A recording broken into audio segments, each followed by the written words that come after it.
Today I have the amazing pleasure of interviewing Elise Darma. Hi, Elise. It's so nice to see you. Thank you so much for coming on.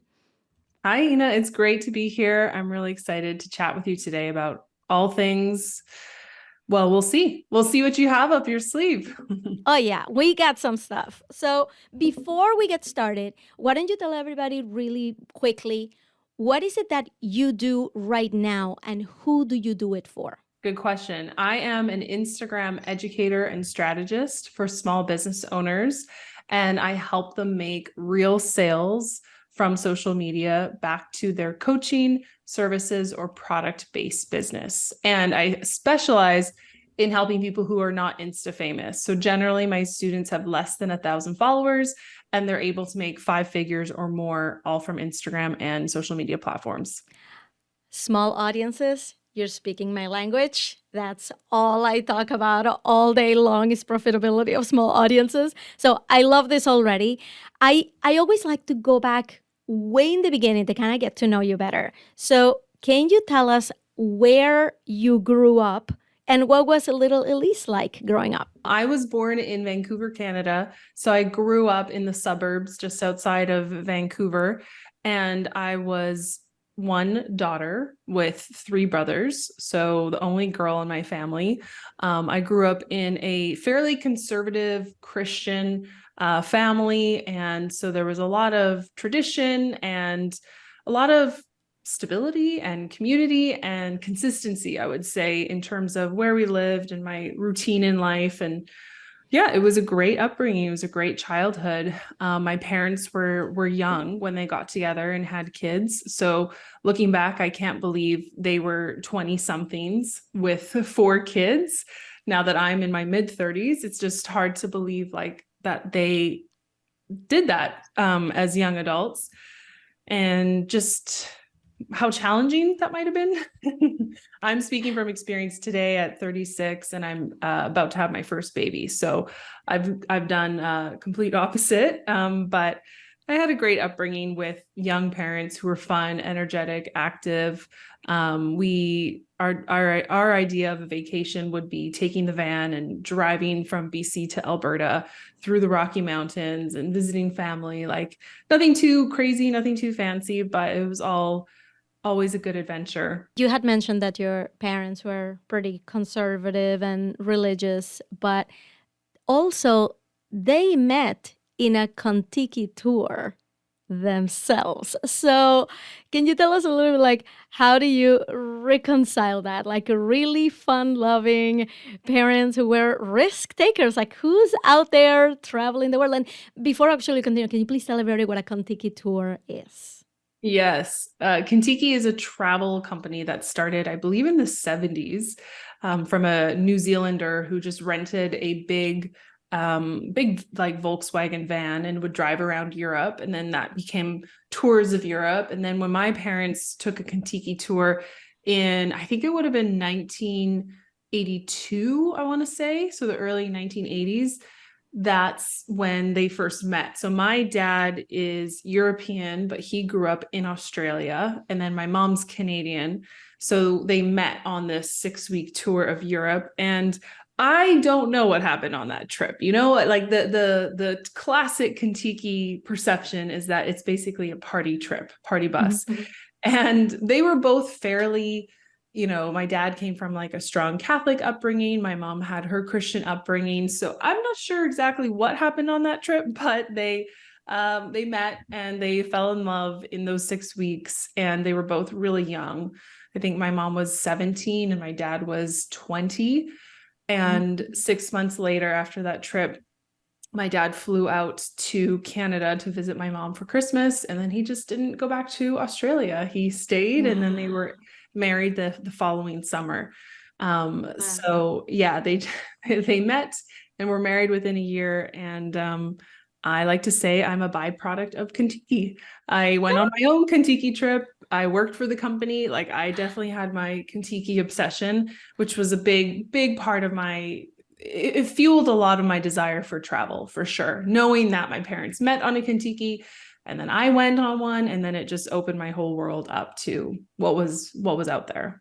Yeah. And I just think that's amazing because when somebody says religious, conservative, we're not thinking party tours of Europe, right? So that's really unique parents. What was your relationship like with your parents back then when you were a teenager?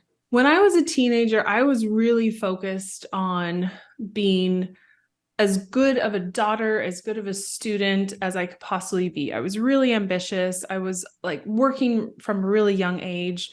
When I was 13, I started my own piano teaching business because my mom had been a piano teacher. She taught me.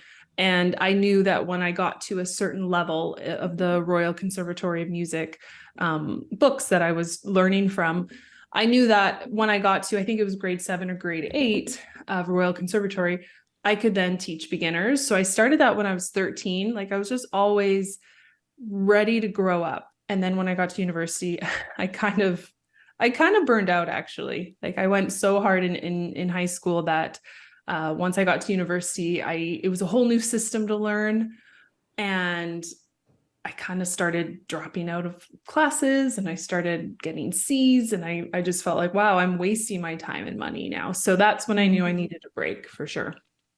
Before we get there, so as an entrepreneur, we all work on our own limiting beliefs and where they came from and our mindset. Have you done some analysis to see, like, why were you so driven to get A's and to be perfect? Yeah. I have done some reflection and some therapy in my 20s and 30s to help myself understand where that came from because I just thought it was my personality and my nature. But I do think that a large part of it was the culture that I was raised in. I mean, just being in a big family, I felt like perhaps in order to stand out, that I needed to be the perfect child or not be a problem child in order to, you know, to be seen, right? Like amongst four kids. And I think it was also reflective of the religion that I was raised in as well, where you are encouraged to be the best you possibly can be, choose the right path, and be as perfect as you possibly can be. That's also ingrained in that culture. I wouldn't say that there was a sense of competition because in that religion, you have your peers who are your age. And so you kind of measure yourself against where they're at versus where you're at. And you know that this is the goal, like what path you're supposed to be on. So there was always a path, like there was always something to strive towards. And I really latched on to that concept. Some of my brothers did not. They did not care for it whatsoever. Some of my peers did not care for it whatsoever. But I really liked the concept of, oh, all I have to do is A, and then I get B. Okay. Like it removes so many questions, right? It just makes it super clear. And it just really worked for me. Like I used that same mindset to figure out the school system. Like if I do this, then I get a straight A on my report card. Okay. Or so it just following the system, it really worked for me, my personality. And then once I left high school, that's when I didn't want that anymore. Do you think that I'm trying to figure out where the burnout came in? So if it was, and not that things are so simple because we're human beings that are very complex that make decisions in a very complex way for many, many different reasons. But I'm here thinking, once that independence was achieved, once you got there, what do you think made you kind of like shrink back? Where did the motivation go? Where did the drive go? Was there you went down a path that clearly was not for you because there was something else for you, but you didn't know that at the time. Where do you think that burnout came from? I think that I just was so motivated to achieve in my teen years that I didn't have enough time and energy as much as I wanted to have fun, like just to be a teenager, right? And just to be someone who could be carefree without responsibility. Once I got to university, it just felt like I was in this center point and I had literally a million paths surrounding me and I could go in any one direction. And it was very overwhelming And I think that's when the burnout happened. I was just kind of sick of being responsible. I was tired of always going. And, that Kentucky trip that I took, I know we were joking about that, but right at the end of high school, I finished my last exam. The next day, I got on a plane to London and I went by myself and I took this 30-day Kentucky trip. That was actually a pivotal moment for me because it was the first time that I could just be free. Like I was on vacation, I was an adult, or I could be anyone who I wanted to be. That was the other thing. I didn't have to be like the perfect straight A student. I didn't have to be the religious girl. I was already kind of leaving the religion mentally at that time. So just having that ability to be totally free on this trip, it was so liberating. And it was like this crazy high on life that I'd never, ever experienced. And when I got back from that trip, I was not the same. And that was the mindset and the mentality I had when I went into university. I knew I was different. I was changed, and I just wanted to do more of the travels, have more fun. Like it really let me experience what that was like. And so it became very hard to focus in on caring about figuring out the university system, figuring out what to do with my life. Like all of that just became so overwhelming that I did 2 years of university and then I basically dropped out. We're actually going to be skipping ahead a little bit because after you leave, business school, you actually go into real estate, right? And then the recession happens. Like, okay, now I need to figure out anything to do. And you went back to school for journalism, and during that time you start working for a tech startup. At the tech startup is where the first idea comes up of you getting into doing some social media. And at the time, like what year are we talking about when you first start actually doing social media work for this company? This was 2010. And so it was a job where I got to work for the university that I went to. This was my third university, and I was really trying to just finish a degree. But I got a part-time student job for the university working in what was their tech incubator. So it was a new part of the university, and I was hired as their social media marketer. And in 2010, that basically meant running their Twitter and Facebook page. Right. So when did Instagram come in? Yes, Instagram is what changed the game. So it was about 2012 when I created an account and had no followers, had no idea, didn't really know much about photography. So I think my first photo was me and some coworkers wearing fake mustaches because it was Movember, and who cares? No one's following me. You just posted whatever. But being in that space of entrepreneurs and startups, in 2013, a friend of mine who was an entrepreneur with a company in that space, he approached me and he said, "Hey, Elise, you know social media, right? You do social media for this incubator. Do you know of a marketing rock star who I could hire? Because I want someone to take over my Instagram account." And leading up to that question, I had already read The 4-Hour Workweek by Tim Ferriss. I was already thinking like, yeah, I don't want to just have 2 weeks vacation. I really want to have freedom to be traveling, to be in Bali. I read Eat, Pray, Love. Bali sounded amazing. Mm-hmm. So the wheels were turning. I was just trying to figure out what kind of business I could start.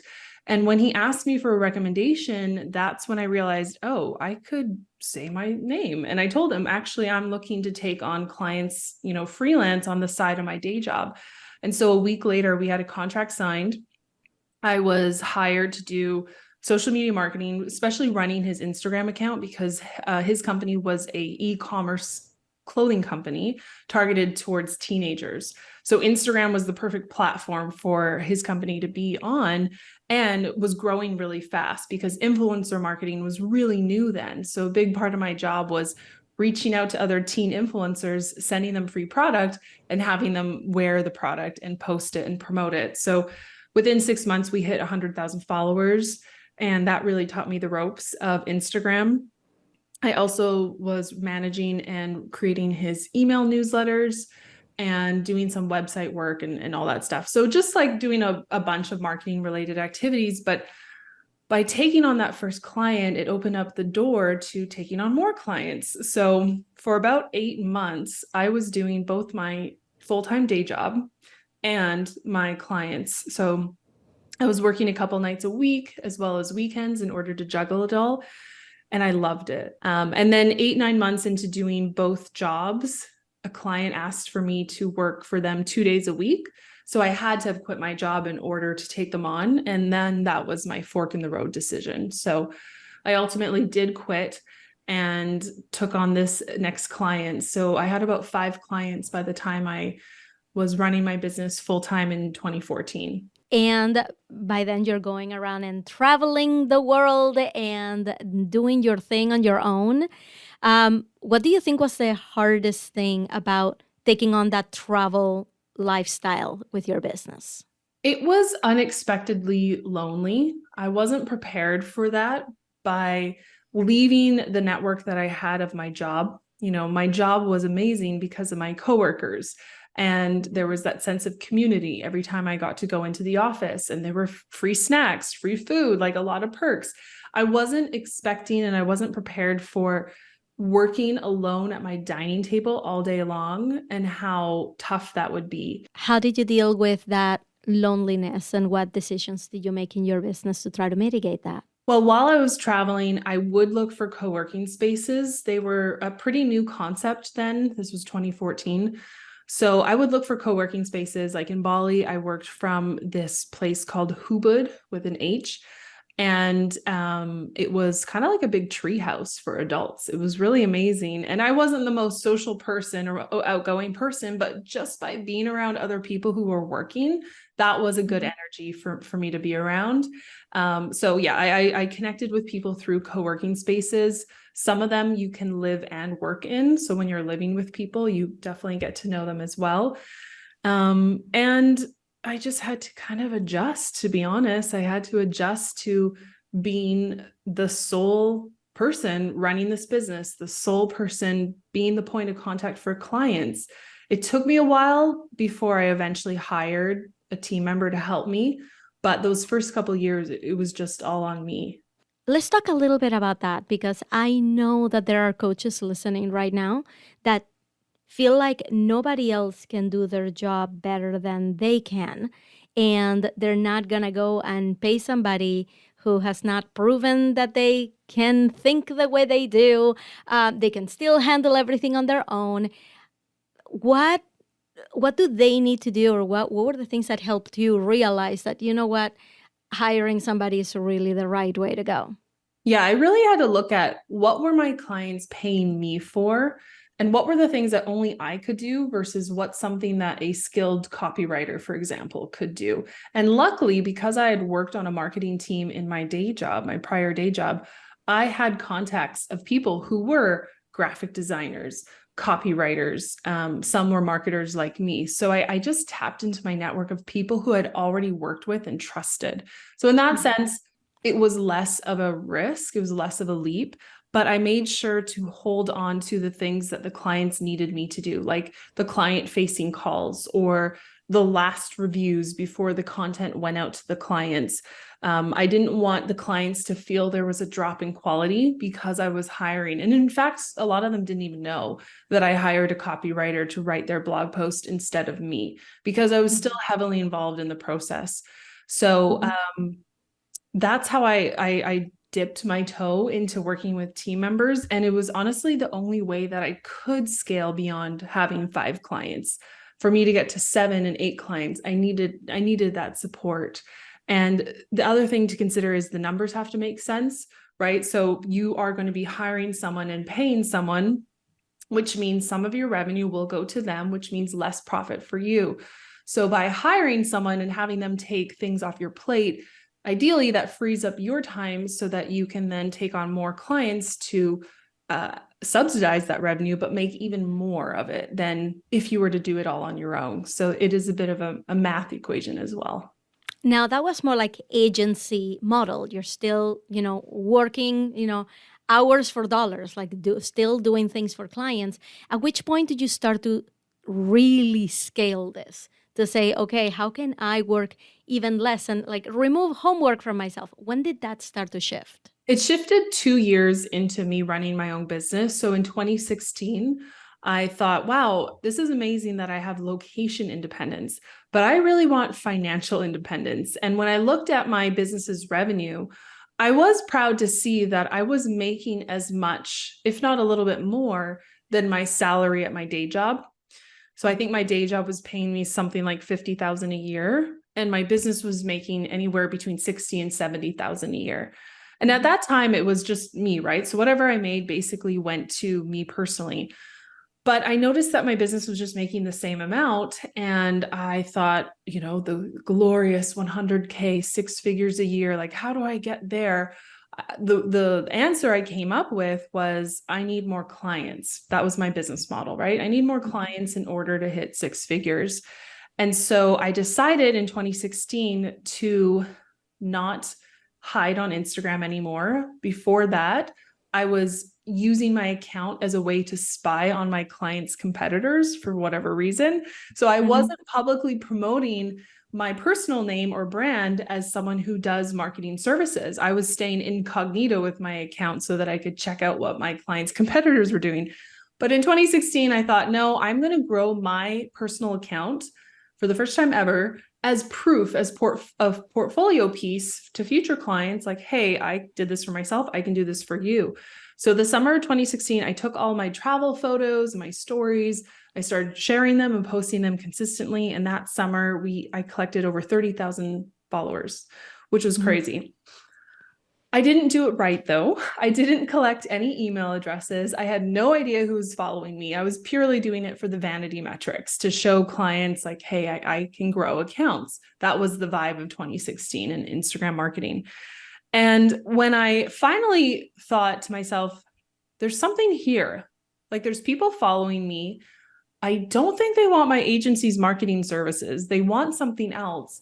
That's when the light went off and I realized, oh, there's probably someone who's been here, done this already. Someone who I could work with, who could tell me what to do with this, AKA a coach. It didn't even cross my mind to hire a coach before that. So I literally went into a couple business Facebook groups. I asked for coach recommendations. A couple people recommended. I checked out their websites. I had a couple calls, and then I hired my first coach while I was working from Lisbon, Portugal. I remember taking the call there.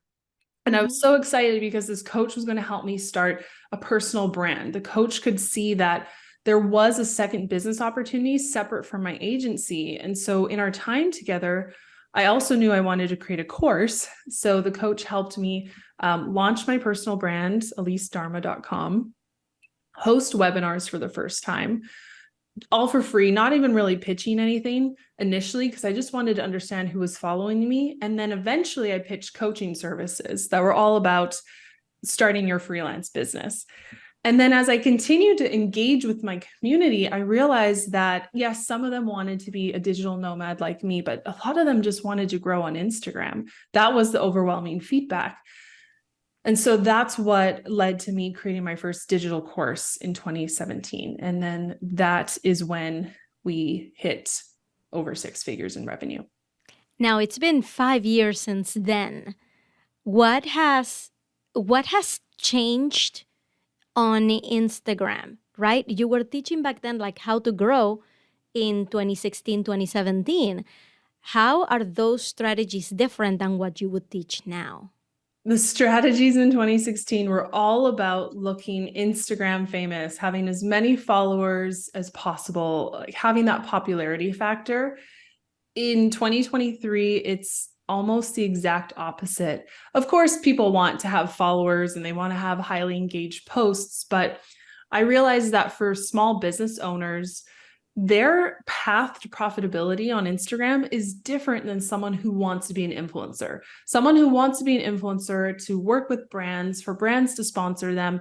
Yeah, they need a lot of followers and they need a lot of engagement in order for it to be worth it to that brand. But for a small business owner like myself, I kind of dabbled in the influencer space initially. You know, I would go to Bali and I would twirl in the rice fields and I wanted the pretty pictures. But I realized pretty quickly that I wasn't going to hit my revenue goals by working with brands, I was better off selling my own offers, my own coaching, my own products. So I switched gears. I stopped trying to look Instagram famous, and I just focused on who was following me and figuring out how to help them. And I actually pivoted, right? Like when I grew my Instagram account, I was attracting a lot of people who wanted travel content. They wanted to see how I was working and traveling, but I wasn't attracting business owners. So it took a couple years, I think from 2018 to 2019 is really when I pivoted to just be for small business owners who I was already familiar with. They were my clients from my agency, right? So I switched my messaging on Instagram to be less about how I was traveling or what I was up to. And I wanted to share more marketing tips for small business owners because I saw that they didn't need the followers. They just needed to be an active participant on Instagram, and their customers were literally right there. So I'd say that my teaching and my philosophy started to change when I created my course in 2017, but I didn't really commit to being an Instagram educator until about 2018 and 2019. So this is something that I talk about all the time until everybody can hear that with a small audience, you can still have a business. You can still be profitable. And I want everybody to hear that from somebody else because I'm not the only one saying this, especially from somebody like you who has 183,000 followers as of this recording. You have made a great business for yourself teaching about this stuff. And here you are saying, you know what, you can be profitable with a small audience. Anybody who's listening right now who has fewer than 1,000 followers, what do you feel like they need to know so that they can switch their mind from, I need as many followers as possible to, no, I need to monetize the audience that I already have? What do they need to hear? Well, first of all, if you're a small business owner, remind yourself that you do not work for Instagram. You're not trying to become an influencer. You don't owe Instagram anything to use all their features all day long because Instagram wants to keep us busy, right? Instagram wants us to post a couple times a day, stories a couple times a day, answer every comment, answer every DM, go live, add a guide, add a subscription. Instagram wants to keep us busy. But as a small business owner, remind yourself, you're not trying to be an influencer. So don't learn from influencers. And also, you don't work for Instagram, right? So you can focus your efforts in a different way where you're still showing up. You're just not spending 3-4 hours a day running your Instagram account in order to try to be as popular as you can. Because the other thing is that when you release that pressure to try to be an influencer or try to look Instagram famous, you start to appreciate the numbers that you do have more than feeling bad because you don't have 10,000 followers. So what I mean by that is, let's say you're a small business owner or a coach with 400 followers and you feel a little embarrassed. Like you have a friend who's got 2,000 followers and you only have 400 followers. But when you release the pressure to just have followers for the sake of it, it's really freeing, and it's a good reminder to actually picture what a room full of 400 people looks like. Go on to Google and just type in room of 400 people. Look how many people that is. I gave a speech at Social Media Marketing World last spring, and I was nervous about it for months. I'd literally be falling asleep and then I'd wake up and be like, oh, I have to talk on stage. Like it would scare me. And then when I finally got to this stage, it made me laugh because there were about 400 people in the audience, which is daunting, right? You don't want to forget your lines or anything like that when you're speaking on stage. But the funny thing is that prior to speaking on stage, I had emailed my list of 70,000 people probably 30 times. I had posted to my Instagram account with over 100,000 people probably 90 times, right? I had these channels where I was speaking and reaching to thousands of people, and yet I was so afraid of speaking in person to 400 people. And that was a real lesson for me, just to remind myself of what it's like to respect those quote small numbers. 400 people is a ton of people, and most people would be nervous speaking in front of an audience that size. So keep that in mind. 400 people is a lot of people. If that's your following count, you're going to get more value out of trying to have a one-on-one connection with those 400 people than trying to gain 10,000 followers overnight. Preach! That's all. That's all everybody needs to know. So, Elise, this has been amazing. Can you please tell us what is the biggest misconception that people have of you as a successful businesswoman? The biggest misconception is that I am an extrovert and that my real name is Elise Darma. So Elise Darma is what I call a stage name. It's a characterized name of who I really am. Elise is actually my middle name, and Darma is a shortened version of my last name. And I don't know if I was intentionally clear on why I was doing this, but when I launched my personal brand, I did create a persona for myself, the Elise Darma persona. And it's actually been really freeing to separate who I am as a personal brand versus who I am as a real person. So I can go into Elise Darma mode like I am right now, or when I'm filming YouTube videos or when I'm filming reels. And then when I leave this office, I can kind of go to who I am and be who I am. And I'm not different, but there's certain aspects of my personality that I am bringing up to the surface more in this persona versus when I'm, my first name is Brittany versus when I'm Brittany. So I've found a way to show up online as an introvert and still have that clear separation between my business life and my personal life. And I think that's what's allowed me to do this for 10 plus years now. I think that is amazing, and that's something everybody can take with them. I have actually interviewed a bunch of people who have done the same thing. They've taken on that identity, and it allows them to be that person. So I love it that you said that. Thank you so much for sharing. And if anybody who's listening had to do what you're about to tell them to do, and they have to do it in the next 24 hours, what would that one thing be? Yeah. So if you're someone who relates to me as a bit of a perfectionist, or you feel like the work that you put out there, the creative work, the Instagram posts has to be 100% before it's ready, my message to you is something that I've had to learn myself in my 20s, my 30s, is this: C plus is good enough. C plus is good enough. Because the time that you're going to take to tweak your content, to tweak your reel until you feel like it's an A+ piece of work, that's going to take you hours, right? Versus what impact that's going to actually have on the content that you put out there. Your followers, your people, they don't care about perfection. That is a concept from the 2000s that we can all leave behind. Instagram is no longer about being perfect. So I guarantee that you have drafts in your reels right now, or maybe on your TikTok that you haven't published, that you've filmed, but you're like, need some work, or I want to do this again. It's good enough. C+ is good enough because your followers care more about the energy you're putting out there towards them, what you're saying, what value you're sharing, the gem that you have to share, versus you looking perfect or having the perfect edit, whatever's holding you back. So in the next 24 hours, I encourage you to post one of your drafts in your reels, or just create something on the fly. Like next time you have that aha idea in the shower or wherever, pick up your phone, film it in your camera app, and post it with the caption sticker. Simple, easy, done. See what happens. Your audience will feel that energy from you versus expecting you to be perfect. I love it. And I am going to go and post something from my drafts today. Thank you so much, Elise. So, Elise, can you please tell us where we can find you, if there's an action that people need to take on your content right now so they can learn more about what you have going on? Please share that now.